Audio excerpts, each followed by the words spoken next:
Hi everyone, it's story time! Today's story is called How Karen Got Started Doing Graphic Design.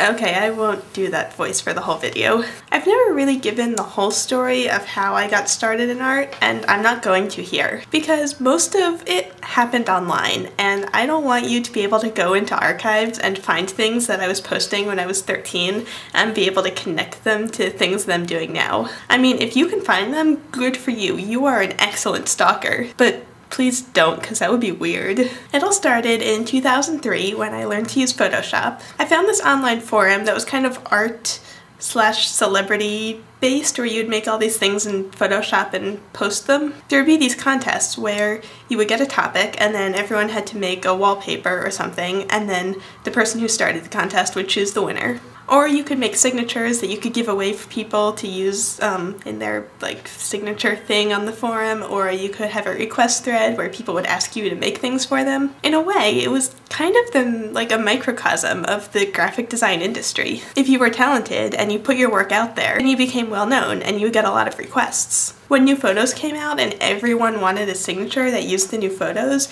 if you were the first person to have up some signatures that used them, people would start to use them and then you would get more exposure. And if someone who was already well known used one of your blend things and credited you in your signature, well, that was just amazing, because then your work would be seen all over the place. I was on that forum between the ages of 13 and about when I was turning 16, and I basically used Photoshop every day for those 4 years. See, the reason why I'm good at graphic design, I mean, it might be partly due to natural intuition, but it's mostly just practice and a very obsessive teenager. I mean, even when I was 13, I was just as obsessive, if not more so, than I am now. And that's kind of scary. Natalie, you wanted to know if we have fun while doing our artwork? Well, in high school, working in Photoshop was basically what I did for fun. I was kind of a nerd. Kind of being a bit of an understatement. And now that I know so much more about it, I just love it even more. The only times when I really don't love it are when I get school assignments I'm not really that into. But when I'm just doing work for fun,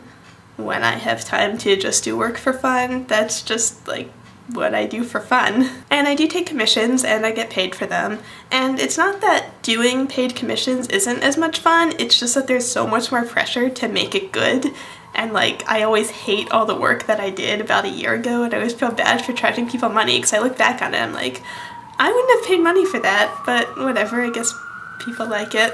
I guess we're all just way too critical of our own work. Okay, I guess it's time to show you guys some work that no one has seen in about 5 years. I went through my old hard drive, which I named Hermione's Beaded Bag, and I pulled some stuff from January 2004 until September 2005-ish. So the beginning stuff is completely horrific. I apologize to your eyes in advance. The later stuff isn't quite as bad. You can sort of see how I was improving. And if you want to see old stuff that's more recent than this stuff, you can just go read the archives in my blog, because I posted some stuff there. Please don't hate me after you see this. Charlie, I'll see you on Monday.